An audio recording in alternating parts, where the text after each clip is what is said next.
Hello, Quivi. I'm Jeannie Mai. I am a television personality. I am a producer. I'm an advocate against human trafficking, a huge advocate for women, by women, and most importantly, I'm a mom of little 2-year-old Monaco. Welcome to The Vietnamese. I'm your host, Kenneth Nguyen.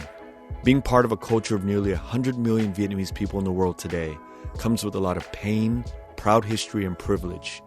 Join me as I highlight and explore the Vietnamese experience from all over. This has been months, perhaps years in the making. Oh my God. Don't even get me started. Kenneth, I swear if you didn't do this podcasting thing, you should be in sales, door to door, because whatever you sell, honey, Jeff Bezos move over, you would rack it up because you are persistent, bruh, and I love it. Thank you for those kind words. I wanted to start off by saying, nobody who's doing what you do, what I do, start out when we were kids going, that's what I want to do in my life in the future. We don't set out to choose this. And when you were coming up, what did you have in mind that you're going to be doing with your life?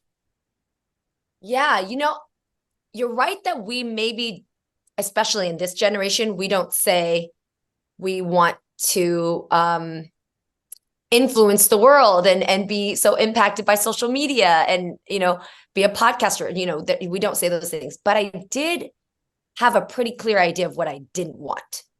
I was pretty hell-bent on what I didn't want to become. And that was, I did not want to become a doctor. I did not want to become a lawyer, which, yes, as stereotypical as it is, those are absolutely the two things that your family hopes and wishes for, because that's the one that gets you to the bank. I did not want to be poor. I did not want to be looked down upon. I did not want to be the quiet one that was more submissive and kind of docile in the room. And I'm saying all these things, and I have this look on my face because I'm actually remembering exactly where in my life that I said, I do not want to be that. And I hate to say it, but some of those things at the time were aligned with being Asian or being Vietnamese. Like, I remember I have two sides of my family. I grew up in the Bay Area. I have two younger brothers and a mom and a dad. But by the time I was 9, 10, we sponsored the rest of my family over from Vietnam. So mấy cô, mấy chú, mấy cậu, ông nội, ông bà nội, all of them came over. So we had about 15 people living in a 3-bedroom home. And it was litty. I loved it. Fun. However, my mom's side of the family is Southern Vietnam, loud, boisterous, in your face, not afraid. And then my dad's side of the family is Người Bắc, very đàng hoàng, very im lặng, very từ từ. And I just remember sometimes in my life, I would see the juxtaposition between the two of them. And I'm like, I'm not going to be that. And I'm definitely not going to be this. And when I remember when I was laying in the trunk of my car, because we were trying to go to the drive-through theaters. And it was me, my cousin Peter, who's like 11 at that time, and my brother Dennis was, a little chubbier at the time. And we're all in the trunk of my mom's Toyota Cressida to try to discount 3 heads for the drive-through theater. I was like, I am not going to be poor when I grow up. Like, so all these things that I just said are labels that I did not want to be. So I think today, I do believe that I manifested to be as hardworking and as cutthroat and as hungry, even thirsty for the position I'm in, but with value and meaning. So I'm not just going to make that money because I'm going to marry rich or, just take any job that has a lot of zeros attached to the paycheck. It's more about, I'm so determined to be everything I can be. And if I don't know, I'm going to find the right friends to know. I'm going to chat GPT it. I'm going to learn it to get to that place. And I feel that same way since I was a hustling 12-year-old till now. And I say 12 because my parents put me in work at 12 with my uncle's jewelry store. And that like built me, that gave me my swag for sure. Working at 12 years old. Yeah. Working in a jewelry store. Let's make this clear. Yeah. in a jewelry store. Was Yeah. it a Vietnamese jewelry store? It was Vietnamese owned because it was owned by my uncle Jesse, but it was a joyeria to the streets. So it was a Hispanic jewelry store. And I say Hispanic because we catered to a fully 100% Hispanic audience. We were nestled at the Newberry. Shout out to the Bay Areans in the house. If you're from the Bay, man, I want to hear it. Where's this posting? Where are my comments? All over. Okay, I want the comments loud and proud if you're from the Bay, because if you know, you know. I was right on Aborn and King, which in the Bay was Little Mexico. And I was in the Newberry shopping department store, but it's not. It's like Newberry is like I would say it's a bootleg Kmart, but it was lit. It was amazing. We had everything, and the sweats, the matching sweat sets that I could buy, Fashion Nova could never. And we had my uncle's jewelry store was lit. It was called King Jewelry or King Joyeria. And it was like, it was a huge, I mean, we had display cases of just stacked chains, big Jesus medallions, your pinky ring, your 14 karat, 18 karat, 24 karat, but we specialized in 14 because it was Latino culture. My uncle was so about it. He had things that we had. A big clientele of ours were like Crips that would come in, and he was repping the blue. He had the blue enamel on rings, and he was huge. He was Johnny Dang before Johnny Dang. Dude, Johnny Dang. Johnny Dang learned from my uncle, bruh.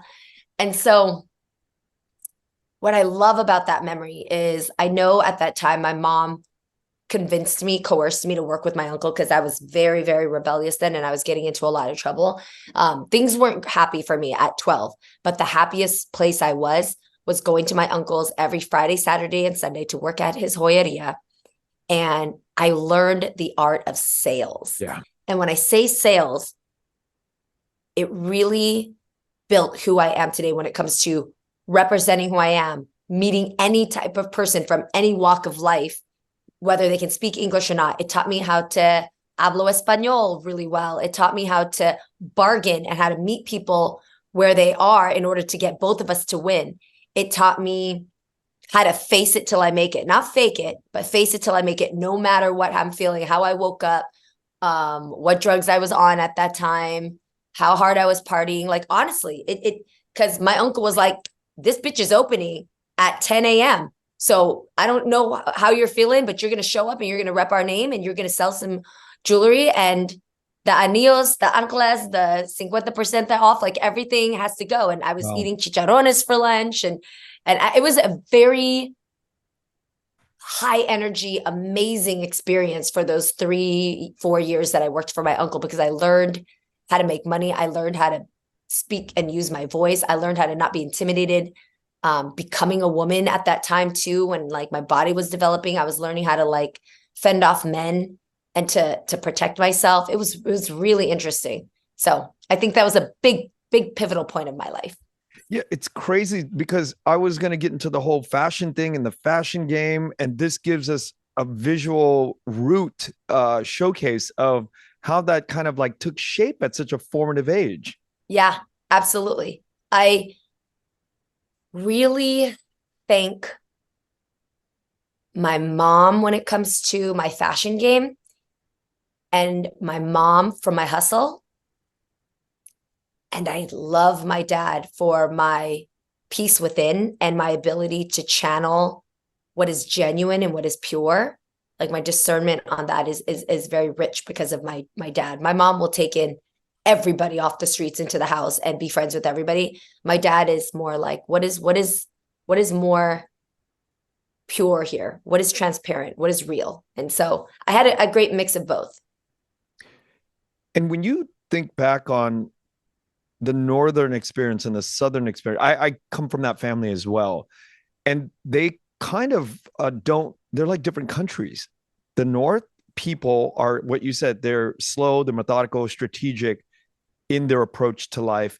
And the Southern mentality is a little bit more loose, but there's a warmth to it. And I could see that when those two things get together and you could take just the best of these two cultures, it's a winning formula. 1000%. And what's so incredible for anybody who's visited Vietnam or will, because you have to make it a bucket, it's a must stop in Vietnam. And not just Vietnam, but like you said, going from the south to the north region.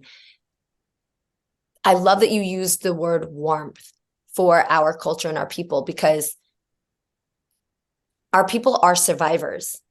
And rather than being survivors that are cutthroat, may the strongest survive, X everybody out, unless it's about me, my family. No, we're actually much more inclusive of how do we lo lắng cho nhau. Mình phải yêu nhau, mình phải thương nhau, mình phải lo lắng is that word, man. Yeah. Like I heard that lo lắng cho con, lo lắng cho bố mẹ. Like that's what we were grown up understanding. And so today I see that when I traveled from the south to the north of Vietnam last year. Once you just offer yourself to say, hey, palms open, I am no threat. Oh, they will take you in and they will just give you the clothes off their back and make you one with them. And it's so beautiful. And I truly love that, especially being, a person in Hollywood where you kind of have to watch your back. That's one of the greatest superpowers I have because of being Vietnamese.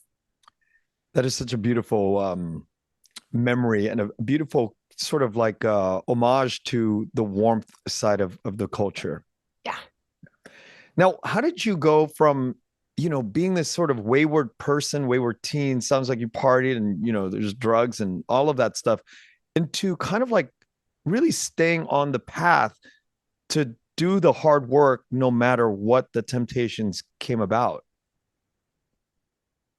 Going back to saying, that my family are survivors, I have no other POV than to make it and to win at whatever it is that we're doing, even if it's the process to win.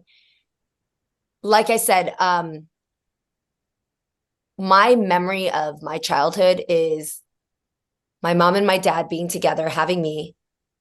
I'm about 6 years older than my brothers. And so that was probably the most happiest time of my life when I experienced a healthy household, parents being in love, celebrating Valentine's Day and, giving each other chocolates and all the American traditions that this new couple was embracing and loving. That was a beautiful love letter to family and marriage for me.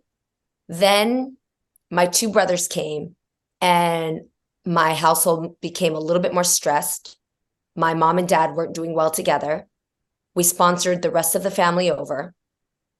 And I'm not saying it's because of the children or the family, but different pressures changed the dynamic of my mom and dad. And so they became unhappy with each other. And what I remember then was, here are 10 new people that came from Vietnam looking to us to survive, looking to us to provide shelter and to teach them the American way. And here's my mom and dad trying to hold down the fort of being the provider and the host, but also trying to manage their marriage and these three growing kids that were very rambunctious and, for me, rebellious, trying to keep us out of trouble and keep the boat afloat. Me trying to blend my brothers that I felt and am still so close to and responsible for, but making them immerse themselves into this new whole side of our culture that they've never been exposed to. They barely spoke Vietnamese, but I'm the one that got the most saturation of Vietnamese. And then it started to water down as my parents kind of started to have focuses on work. The other family comes in, they're a little bit more Americanized, but here I am trying to immerse them so that this family doesn't feel outside of this American family.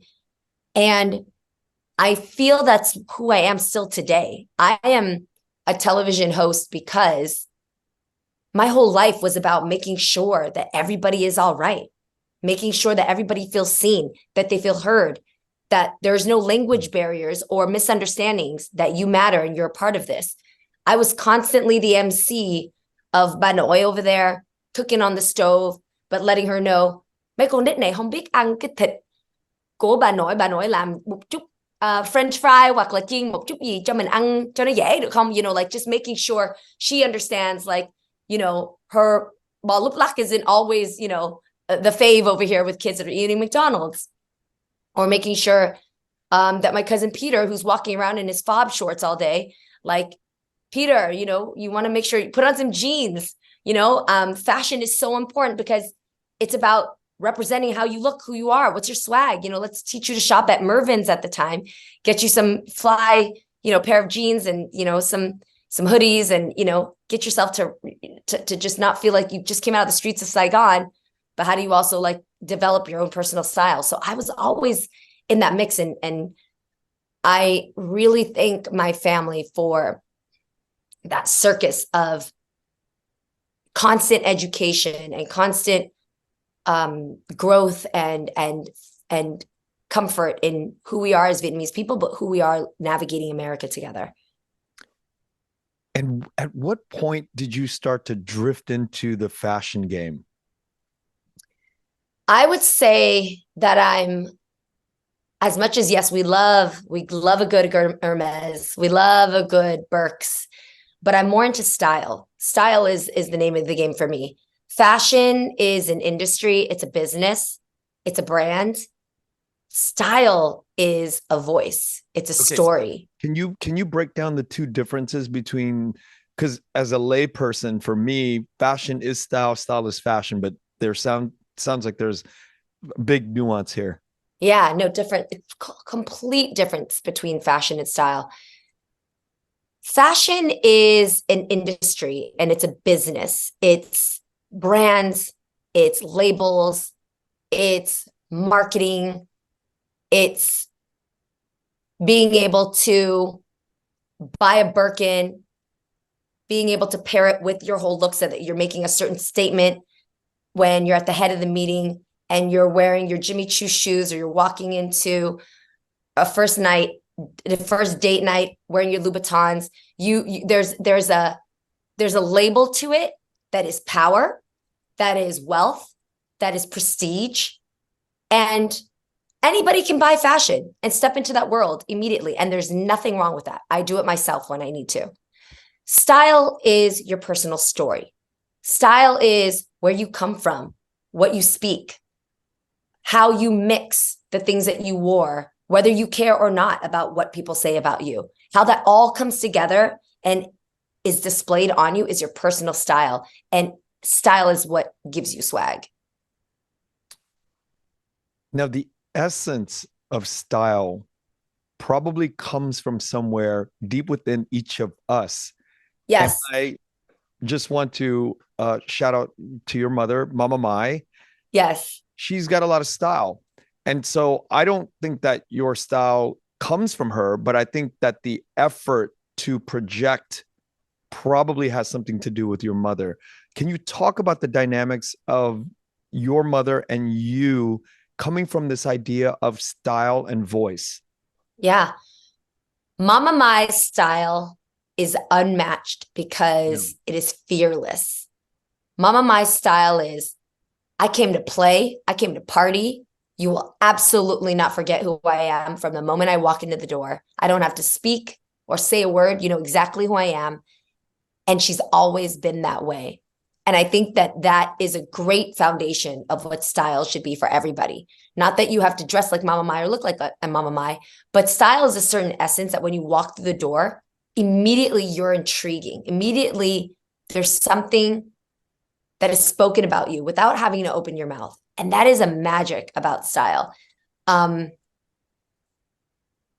Mai's style, again, coming back to personal story, doesn't just come from the fact that she loves bright colors and glasses and the fact that she wants to get everybody's attention in the room. Mama Mai's style comes from being poor, from growing up in Saigon, where she's talked about this. Her father was ridiculously strict to an abusive point. He really confined her to not picking up attention from other men, from not wanting to be loud and distracting, to being a quiet Vietnamese girl who looks dang wang, and ngok, ugh, word, and save money. So honestly, the other women in my mom's side of the family, they all dress sensible. All of their style, and there's nothing wrong with that, because for them, their style is, I want to be comfortable. I want to make money. I want to go to work. I don't want to have to think about what I have to put on. That's their style. That's totally fine for them. And when they walk in the door, you see that. When they walk in the door, you go, that woman is about efficiency. That woman is here to like get what's done and leave, you know?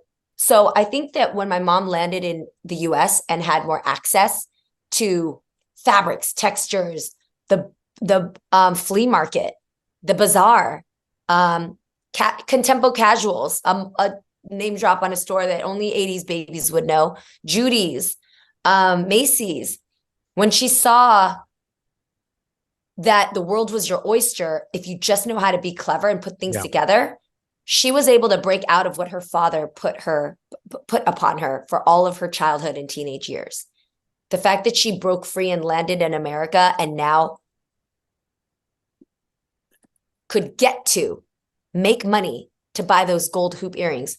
She gets to make money, build her independence, and go wear a sparkly glitter shawl in the middle of Ranch 99 Market. Like, she gets to do this. That right of independence was massive for her, because my grandfather controlled her, didn't want her to stay out after school to play with her friends, wanted to make sure that she was home by a certain time, wasn't allowed to date until she came here and met my dad. Like, for such an outspoken, vivacious being that my mom is, that does something to you. That kills you. And so her style today, even today as a 60, I think she's 64, it's still a fuck you to everybody else. Yeah.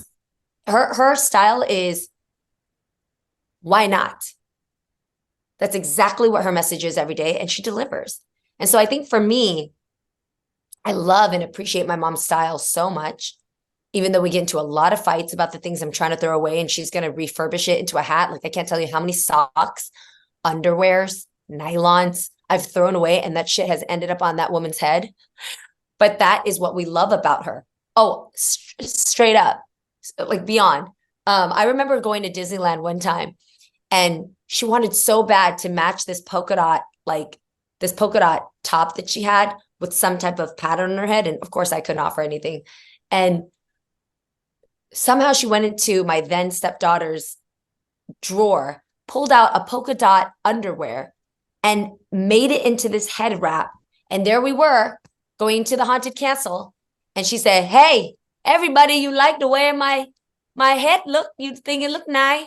And we were like, "Yeah, it's cute, actually. How did you find that? Where did you?" "It's her underwear. Don't tell." And we were like, "What the fuck is wrong?" But it's like that type of thing. Like, that's burned into my brain for the rest of my life. And it's what I love about my mom. Yeah, shit. Yeah. Now, when you're describing all this about your mom, I think about the power dynamics just internally, because what she pushes back on seems so natural. But when I think about the relative sort of position that you're in to the bigger mainstream world of answering to corporate America in the entertainment industry, you probably get a lot of pushback naturally as a woman, as a person of color. And you also probably have this like burning fire to be you. How do you deal with it? And can you talk about some of that throughout the years? Because you seem like a pretty fearless person, but I'm sure you probably get some people at the top going like, calm down, like temper it, cool it a bit. Can you tell me about like sort of like the dynamics that you have with the bigger mainstream sort of ecosystem and actually empowering your own voice and putting it out there? Absolutely. I distinctly remember when my life took a turn, and it's exactly when I started to be more fearless about my voice. When I was growing up, I left my house around 16 years old because things were really rough at home. I was really upset about my parents broken relationship, and they were doing the thing where, and I say the thing because my Asian people who are listening may be familiar with it, but when your parents aren't happy, they don't know or have access at the time to things like counseling and therapy. They're not sitting down to have a very Cosby Show version of a family meeting to say, hey, you guys, we're kind of struggling. Please be patient with us. Mom and dad are going through some things. So if you guys see us arguing, we're trying to work with you. Like, I'm saying this because that's how I would be today. Yeah. I would be very vocal with Monaco if I, end up with a husband where we're going through things, and I want my daughter to know, like, mommy and dad are just dealing with some things. I want her to see how conflict resolution works. My parents didn't know how to do that. So between hiding things from us kids when they're fighting to being estranged from each other, this is a 3-bedroom house, and any home feels energy. Home is energy. And so between my parents struggling to find their marriage and their happiness in the home, to at that time, when I was 9 to 12, I was being sexually abused by a cousin that was babysitting us in our house. And I didn't know how to vocalize that. I had it. And I was really stripped from my voice and my safety, not because of my parents, not because of the elders, but just because I did not know how to voice the type of protection I needed. And my outlet was going and doing the most radical things, getting tattoos, going to raves and parties, experimenting with different drugs.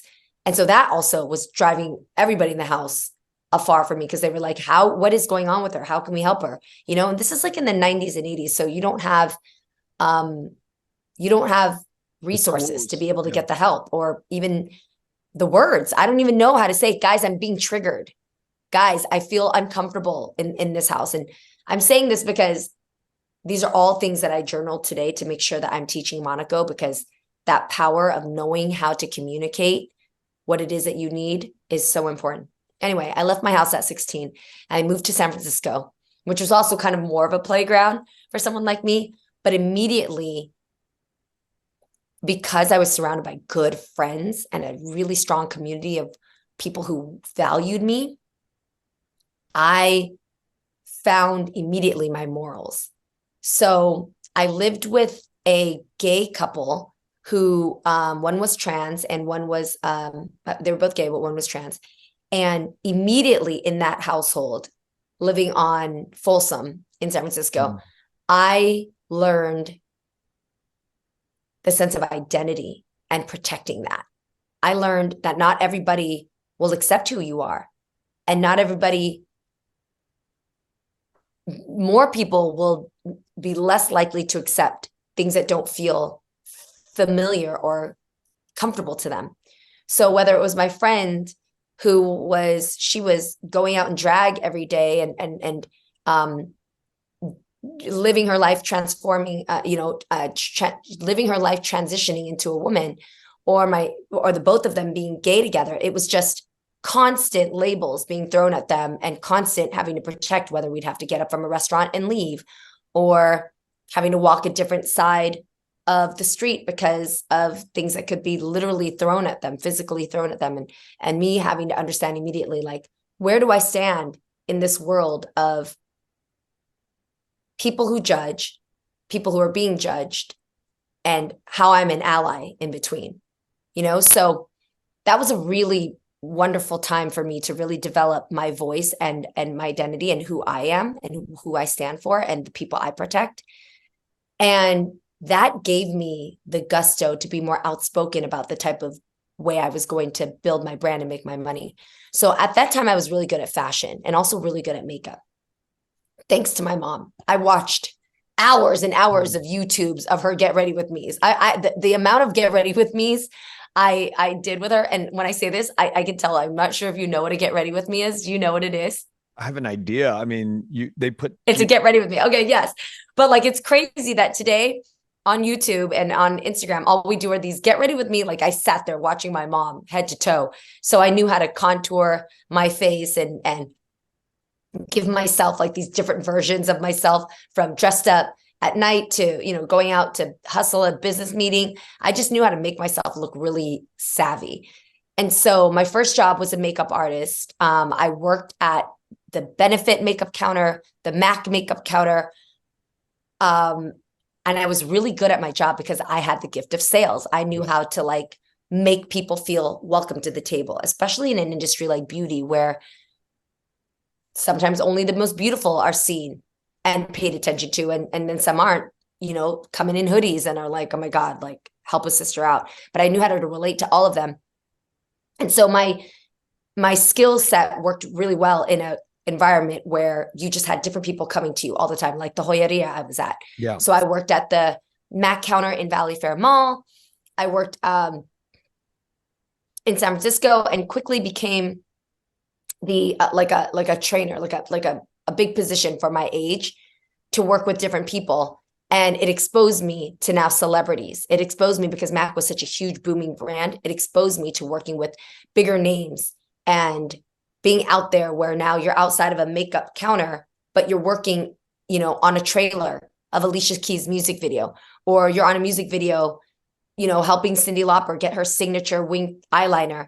And I'm learning how to carry myself so that celebrities feel close to me and feel comfortable with me. So you're kind of a vault, but you're also, you know, you got this style about you that stands out so that you're constantly called back again, because celebrities love energy around them. They love either a calming, soothing energy, or they love somebody who's going to like make it entertaining while I have to sit in this makeup chair for 3 hours, you know? And I developed that quickly. And I was promoted immediately to start working with different celebrities. And at the time, because makeup was such a thing, styling wasn't like an actual carved out position. Most of these celebrities would get clothes sent to them, or they would just go literally to the mall, to the stores that I just mentioned, and they would go shop for themselves. And because I did so much shopping with my mom, and I spent so much time helping my mom get dressed for her jobs. I should also mention that that was a big part of my world, because my mom was a working mom for us 3 kids with my dad. So I watched her prepare herself for different job interviews, and every single interview was a different version of her. She would channel Angela Bauer from Who's the Boss and go with like big shoulders and a briefcase and like glasses to look, you know, executive when she wanted to go for an administrative position.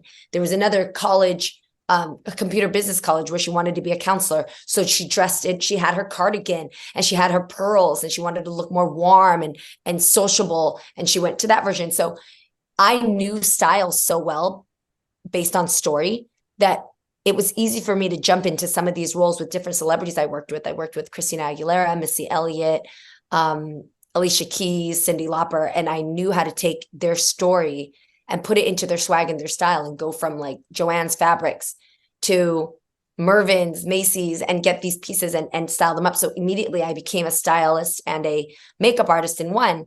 And even though I loved working with celebrities, it was so special, I still thought more about the everyday woman that didn't know or have the budget to do this. It was all of my customers at the MAC counter, at the benefit counter. It was the girlies that would come by for the free samples, but they couldn't really afford a lipstick. So I would give them a free makeover and then hook them up with as much, you know, samples as possible. It was the ones that reminded me of my aunts and my mom at home. And so I said, you know, it's dope to work with these celebrities, but I want to work where I can broadcast my message of how to get the look, how to feel sexy, how to make that money on a bigger level than just one by one on these celebrities that can afford me, you know? So at the time I was in San Francisco, and I was like, San Francisco, the biggest channel for the Bay Area was KTVU, Channel 2. And I would watch the programming, and it would be like, I don't know, the news, and then maybe the sitcoms we'd watch. And then for some reason, between 3 and 4 o'clock, or sometimes 4 and 5:30, there would be just an empty screen with just like a bridge, you know, and it would just be music playing. It was like they didn't have programming there. And I remembered that when I was doing makeup, whether for celebrities or at the MAC counter, every time I would do makeup, I would talk out loud what I'm doing. Oh, girl, you've got these amazing blue eyes, but we can't even see them. So I'm going to layer it up with a beautiful peach that's going to give you a big backdrop for your eyes, make them stand out. I know you're getting married, so we want to see your eyes from the altar. Like, I was just so good at depicting what exactly I was doing that I would always create a crowd around me at the makeup counter. Or even, you know, if I was at the trailer doing makeup on celebrities, they would be like watching me do it instead of just like I mean, we weren't on our phones at the time, so they would be very engaged in what I was teaching, and I knew I had the ability to teach people. So I ended up going to the KTVU news station, and I pitched to them, hey, I want to do makeup so that I can teach your audience of women how to get their makeup done, how to get these looks, what are the season's freshest trends. And if I can bring you guys money in this hour slot from the brands of makeup I use, would you guys be down for that? You know, like, I was basically talking about engagement. They didn't even know what I was talking about. They were like, it's a screen that's on for that hour. As long as you don't like curse or say anything that's ludicrous where we have to cut you off the air, go for it. And so I hooked up with Matt. How did you just, here's the big mystery is when people like you say, oh, I just contacted the TV station and then they explain what they wanted and what you could do. Well, the big mystery is always, how the hell did you get a meeting? Because that's the biggest question for any kid or young person coming up. It's like, well, how do you get somebody to just believe that you can deliver? And who did you go to get that meeting? You just do it. That's the crazy thing about life today, is you actually will complicate things more if you overthink how it has to be done. Because the more you just do it, the more you become so numb to rejection that you just don't even care if you get rejected. And the 5 doors out of the 50 that you knock on will open at some point. And so for me, I was so hungry to just walk up to the general manager at Mac, and I said, yo, I sell makeup so well. I came from Benefit.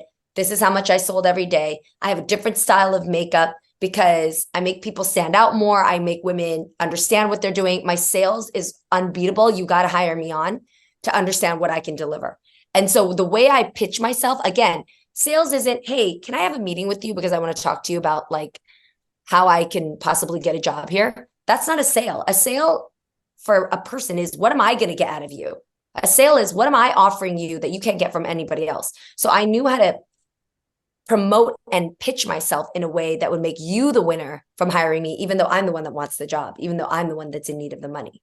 So I think that was like the one thing I knew right away, because being Vietnamese and also coming from such a boisterous, crazy household, whether it was the hate we got from our neighborhood, like sometimes I remember this guy, I won't name his last name, but his name is Travis. And he would always hate on my house and how like loud we were, or how many cars were parked on the driveway, or how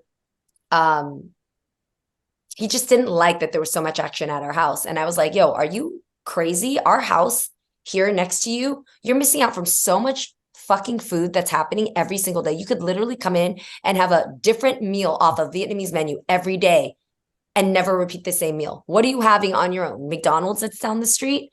You know, the taqueria can only offer so many versions. Like, come to a Vietnamese home cooked meal and you will experience a whole different thing. And when you come in, we got karaoke for you. We got 50 different like apparatuses of transportation, from the Hyundai to the scooter to the skateboard, you know, like to the moped. Like, we got so much. And I sold to him why we were such a lit house, and he became one of our favorite friends that came over to the house all the time. So I think like that survival got me in any scenario. When I walk in, I'm like, let me tell you why you want to work with me. Let me tell you why I'm about to bring you the party, you know? How did you get the meeting at KTVU? At KTVU? So I still remember his name, Dave.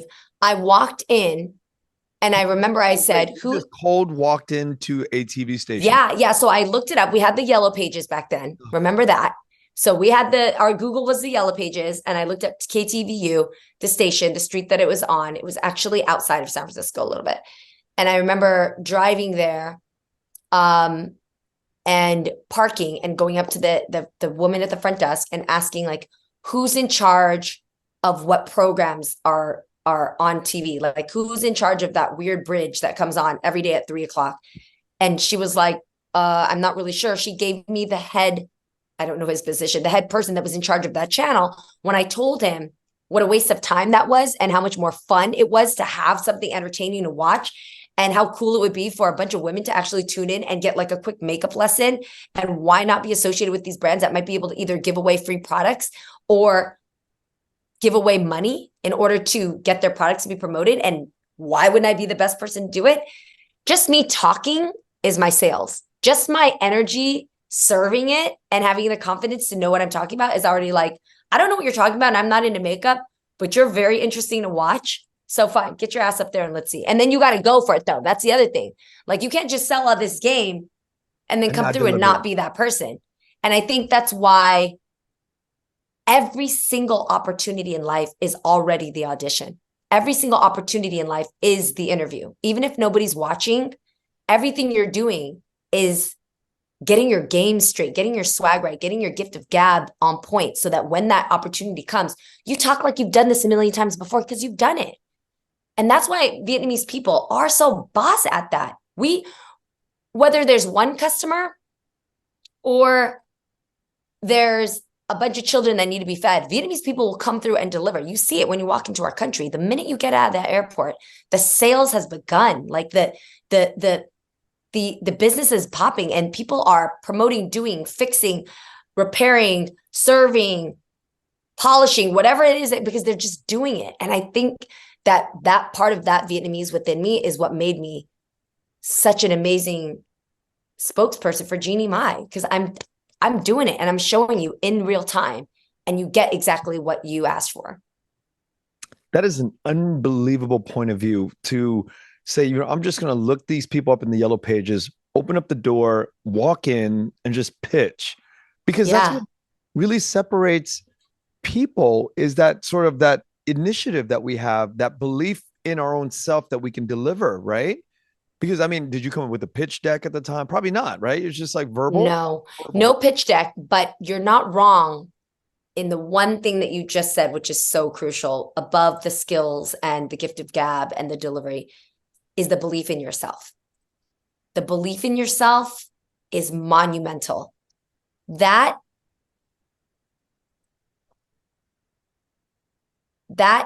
confirmation in who you are, why you deserve to be standing here, what gave you the gusto to actually sit here and say you can do it better than anybody else. You got to talk so hard in the mirror that you absolutely, without a blink, can deliver that straight to the person in front of you without wavering. And even if you don't know something, even that is an assertion to yourself. Even that is I don't know, but I promise you I can be the one to find out. And I promise you I can be the one to go through all the angles I need to go through to deliver what that job is. Like just that belief in yourself. It doesn't have to be that you know all, do all, it can be better than anybody else, but that you are the best of yourself. That right there is crucial to deliver whatever it is that you do. And that, Jeannie, is, I'm going to just straight up say it, is what we're missing. The Vietnamese American mentality almost. I mean, that's true. Live on the business side and we do the work, but we don't have that, like, I'm going to look up in the yellow book and yellow pages, and I'm going to look up that person I need to, the GM of the station, and I'm going to just march right in. And that belief that those things are possible is why I do the podcast, because to hear somebody like you tell that to a young woman who's listening to this right now, whether they're in Vietnam, Canada, or the United States, that's something we're missing. And we just got to be straight up about why we're missing that. That's a good point. I do see that missing in our culture. Yeah. We got this modest shit. We got, we don't. Yeah. But the way you're saying is like, no, I'm going to deliver something to you. You're going to benefit from my involvement. But see, that's sort of like the paradigm shift that we in the entertainment business today need to kind of shift. And the ones that are successful are the ones that have that visualization process. Like, I'm going to be there and this is how I'm getting there. I'm just going to knock on the door and I'm walking right in. And that's missing. And frankly, I think we find a way to adjust that now in this conversation and help the younger people who are listening to kind of be this way. Right. And that's why I said, going back to what I said earlier about, not to take it from Nike, but just do it. Just doing something instead of thinking about it, lamenting about it, talking yourself out of it. comparing yourself to other people and how they would do it, or even just sitting there being sedentary is such, it will kill you. It will literally kill your human spirit, because when you just do it, even when you get rejected, rejection is so good. Rejection is the best gift you could possibly get, because it wears down that fear of being rejected. So what happened? Are you in any other different position than you were 5 seconds before you got rejected? It's only a good check to your ego to tell you, are you more a bit embarrassed about being rejected than the actual rejection itself? Because rejection only means, how do you now, oh, great, so this didn't sound good to you. How do I take this and repackage it? Maybe add some more shine to it, polish it up in a different way so that it doesn't deserve to be rejected the next time. Rejection is such a great opportunity for you to take a nice, deeper look into whatever it is that you are presenting to make it better. And so the only way you can get rejected is if you just do it. And I think that Vietnamese people,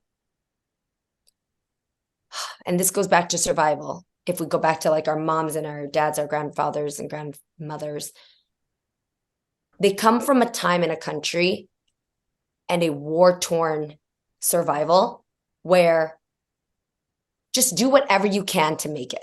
Just do it, and don't try to break out of the mold. So when you go to Vietnam, you'll see 50,000 pho places in the same street. You'll see here 20 nail salons on the same block that are doing the same thing. Like it does take that one that's going to come out and say, hey, I'm not going to sell jewelry to my own community. I'm going to go into a different community, offer the amazing jewelry and prices that we have to the Hispanic community, and stand out in a different way and learn the language and speak their language and invite them into our culture to be able to make this jewelry stand out differently. Like, how do we stand out differently as a Vietnamese culture so that we're not staying in our comfort zone and our safety of just one another? That is the big golden pot question for us to be able to do more. And I think what I can just say for women is, even here in 2024, we are just starting to find the voice of becoming a culture that is taught to speak out, speak for, speak against, that anything being asked of us to refrain from being the wholest part of ourselves is actually not helping us at all, especially at a time when Asians need each other the very most, because we are all watching each other to inspire ourselves. And so whatever it is that you do, even if you fall flat on your face, you could be inspiring somebody else to just try it and take another swing at it, you know? And so I do agree with you that that's a huge need in our culture, especially in this generation. Yeah, I think that you have been blessed with a lot of just different experiences that sort of buttress the voice that you have. And it's, brought you and pressured you to kind of react in your, when you're 12, 13, 14, growing up, that has given you license to be free and be you. But that's not the typical growth cycle and trajectory that young men and women in Vietnamese second generation, third generation homes are experienced, where we conform and we're just not really vocal about our creativity. And creativity lives in all of us, but the license to kind of be it and project it is not there. And to hear your story, I hope it lends strength and courage to a lot of young men, and especially women who are on their path to doing creative work. Yeah. And know that it's a journey. It doesn't mean that I've made it, because I you see me today in the television programs that I do and all over social media, however you see me, but know that there are also other avenues I'm still learning to find my voice. There are also still places where I'm still learning to speak out and represent Jeannie Mai in the best way that I can. And the only way I can help myself is to continue to scare myself a little bit and to just step out of that zone, to be vulnerable. I think that being vulnerable is part of the the hiccup too with the Vietnamese culture being more outspoken, like being able to say, I'm afraid, or I'm really nervous, or I don't know who to turn to about this, or I am missing these things that I would need to reach out and get some help from someone else to learn. Like those are also things I don't see in the culture. And I wish we could change that. I want us to reach out more and to lean on each other more and to be straight up vocal about what is scary, you know, what makes you feel afraid, because it takes somebody else to lean in and say, hey, I've done that before. I can help you with that one part. Let me assist you.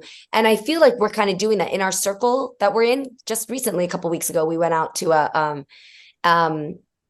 a Lunar New Year dinner, and I loved it because it was all different people. I don't know if you knew the whole table, but I didn't know that many Vietnamese people that were in our industry.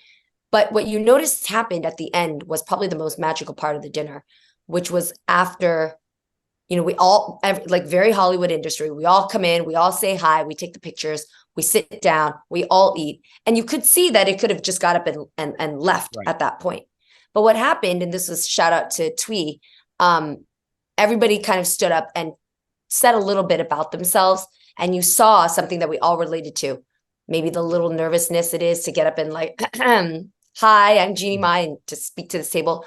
And we also talked a little bit about the humor with being Asian, with being Vietnamese, another relatable thing. And before you know it, at the end, everybody stayed after the dinner, just talking to each other and hooking up and giving each other's numbers and all that, because that moment broke the mold. And in Vietnamese culture, do we do that enough? You know, when I see everybody goes to only their houses that they know and they talk to, everybody at the grocery stores only get their things and they go home. There's not enough of a blend and an immersion and a checking in. How are you? How is that business venture that you tried? Or you look like you're really unhappy with your job right now. What can I do to help? What else are you good at doing? Maybe I know a guy. Like if we had more of that taking risks motivation would be heightened, you know, because we feel a support group. We feel somebody calling to check in on how that was. And I think that Vietnamese people, there is a bit of a pride to do things all by yourself. And that's where, you know, the struggle is real. Well, it's changing, and we are at the ground floor of that change. I Yes. think people like you and Director Bao Nguyen and Yes. a number of other people in this business are doing, you know, setting intentions for the future. And I think that bringing in the younger voices are key and crucial to really fostering this new generation. Absolutely. Which is why I thank you for podcasts like this, because this is what gets us there to talk about it. Thank you for coming on. I want to do it's like a random question, but Okay. it's been brewing in my mind for a long time. And I talk about it on the podcast, which is this idea of AI. And the reason I want to talk to you about it is because this morning before our podcast started, I had a conversation with a film director. He came over to my house and we are just shooting the breeze, and we are talking about like the direction of where creators and people who do content are heading. And he said to me, he goes, well, like the people who are doing the service on the entertainment side are kind of screwed because of AI. But then he goes, people who are like in front of the camera or creating it, like you, Jeannie, is probably going to be a little bit spared by the AI and the technology. But I don't know if you thought much about our work as people with voices and sort of like the direction trajectory of hosting and all of the things that are involved in the AI in the future of our work in the media space. I have thought about it to the extent of how much it's benefited me and what I've liked about it. Having access to AI and having such an immediate generated response to every question I want to know is phenomenal. Like that, for that part of AI, I absolutely love. When it comes to the parts that I think you're referring to where AI could take our place. Yeah, that's exactly it. Right. Yeah. I look, when it comes to technology, we know that technology is always catapulting us into a more evolved place as human beings, right? It's helping us. It should be helping us as a culture, as a people.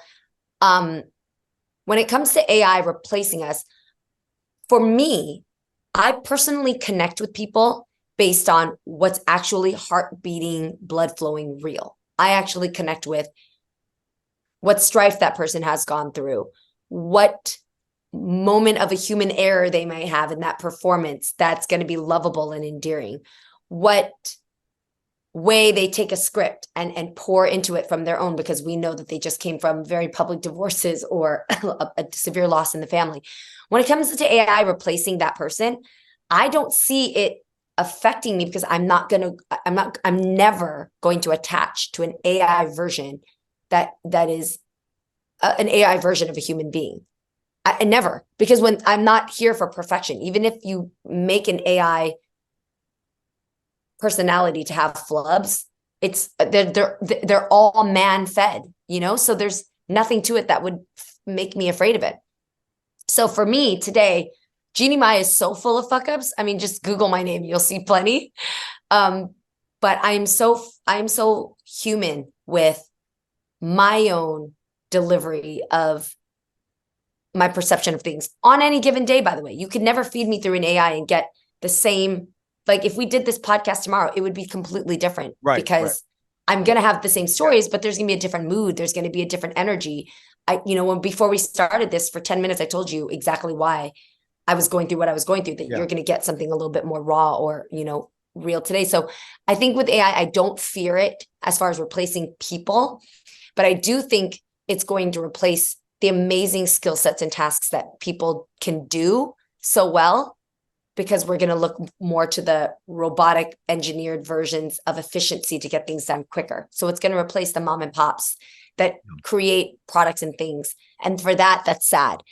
However, I do think that when it comes to the evolution of technology, I think it's, again, an invitation for us to step up our game and come out with ways that still preserve the human connection in every product and that's why we buy custom made things. It's why we buy handmade. It's why we still will stay loyal to the people that you follow on Instagram. I mean, there's AI generated fashion personalities and things like that on Instagram that I'm not really following, because even though they're dressed really well, I want to see how so-and-so does it, knowing their budget or knowing their personal history. And so I don't know. I'm not so afraid of it yet, but I do love the efficiency that AI can provide. Right. Thank you for that's such a random thing, but it leads up to another thing, which is this idea of like we're an amalgamation of all of the things that happen to us. And I think something that you and I share in common is our childhoods we were immersed in the Latinx community. We were immersed, for me, I was immersed in the Black community. And I think that up to a few years ago, my speech affects, the way I spoke, really reflected where I grew up with. And I didn't really kind of understand that the things that I was saying was offensive or appropriating.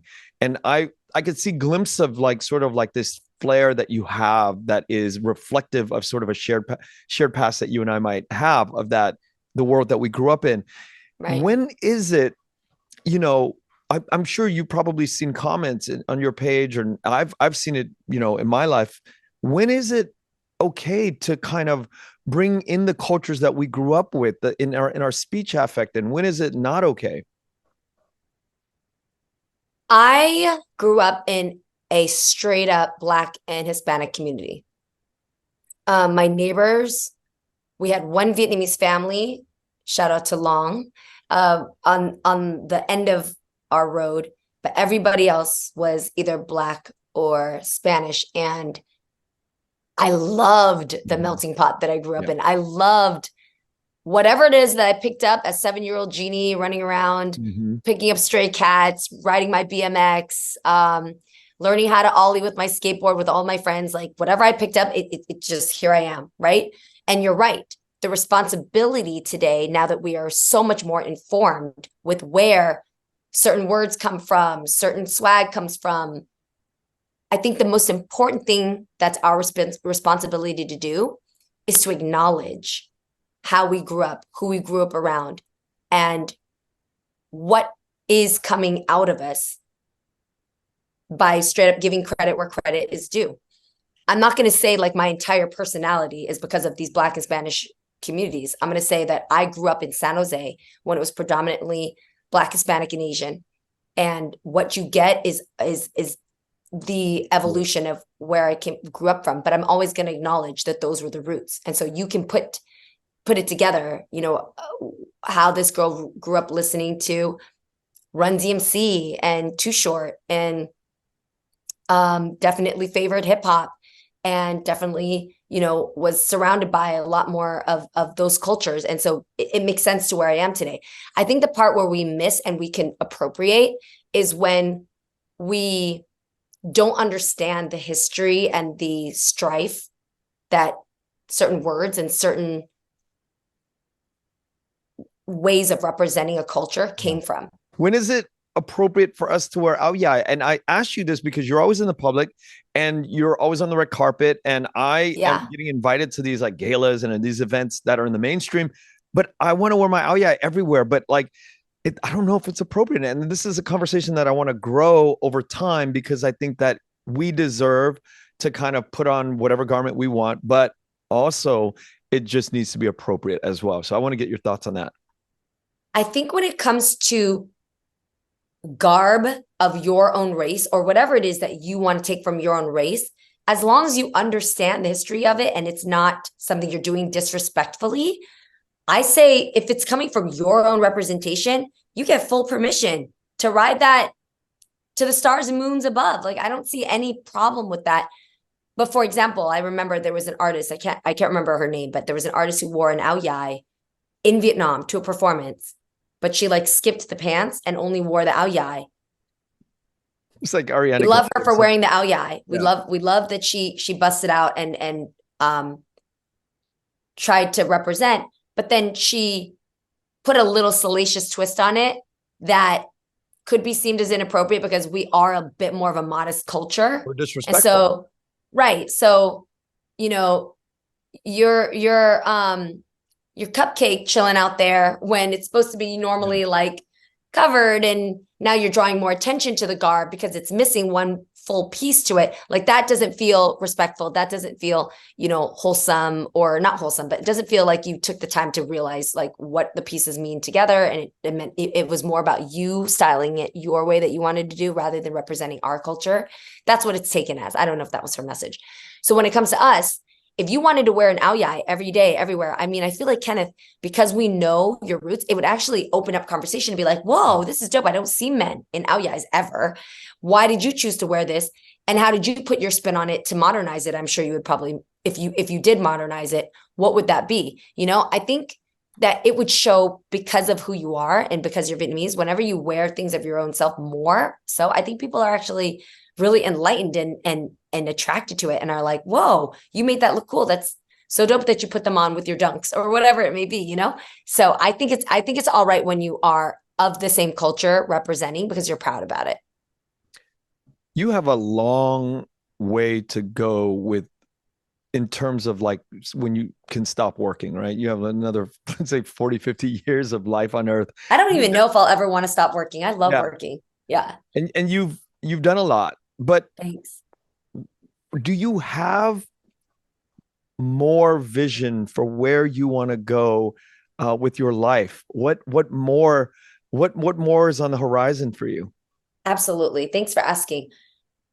I love creating, even though I love hosting television and I love bringing my energy to any programming and making it a lituation. I think that's so fun and I do that well.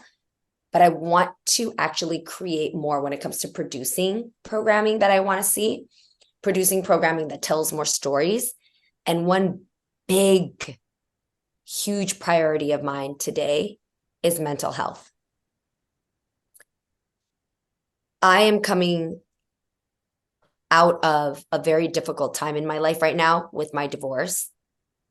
And when I look at my 40 years of my walk, from getting myself out of, a broken household to get to where I wanted to be in this industry of Hollywood in the limelight, but then having to really define myself and shed the expectations of other people when it comes to being an Asian woman or being, a woman in general, and then having to navigate love, even though I've never seen a healthy version of love in my childhood, navigating that to having some very public fails that are very difficult to manage, being a new mom and also being Jeannie Mai and the person who's always smiling and always seems to have it together. These are all things that really affect my mental health and come from the outcomes of these things are from my mental health. So right now, what you're going to see from Jeannie Mai is a huge incorporation of how to become my healthiest, most confident, most healed self because of the things that I've gone through and because of the things I still don't understand. Like when I die, I want to have the most phenomenal relationship with my mom that I've never had in these 40 years. I want to have the best relationship with my daughter that I've never seen on a scripted TV show, that I've never seen at home in my own household, but not because it's perfect, but because it's real and it's connected and it's safe. I want to be in a relationship that is actually genuine and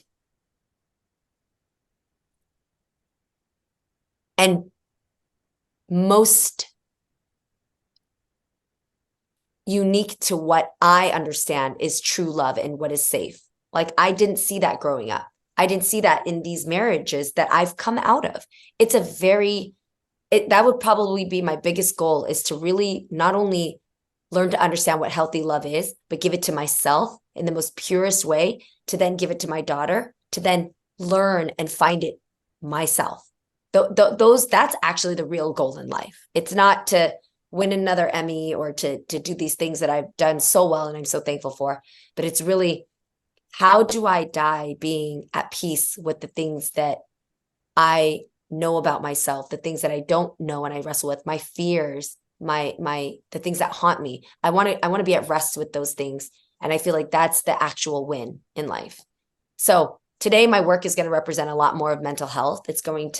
I'm actually working right now on a couple of things that are going to come out that I'm partnering with in order to help make mental health and therapy more accessible to people, help the language and the process of finding love more understandable and more friendly and not so daunting, make the dating world something that's much more real and genuine. Those are the things that I'm about. I appreciate that. That's a vision of becoming more authentic with self and yes, enlightenment. Yeah, authentic, great word. Jeannie, thank you so much today.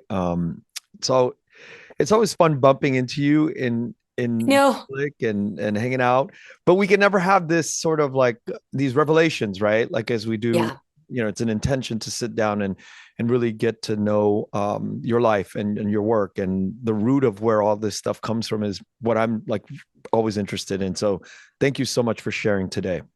Thank you for having me. I love you. I love you so much. And I appreciate what you do for the community. What you just expressed there is the reason why this podcast is so important.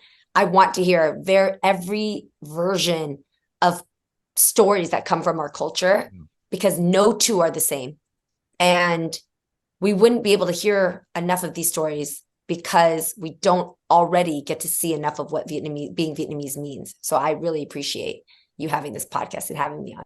Thank you. Thank you, Jeannie. Thank you so much. Thank you for listening to The Vietnamese with Kenneth Nguyen. Special thanks to Brittany Tran, to Jane Nguyen, Catherine Nguyen, Tina Pham, Sydney Jamie, and Christo Trin. Please find us on Instagram, Facebook, and TikTok at The Vietnamese Podcast.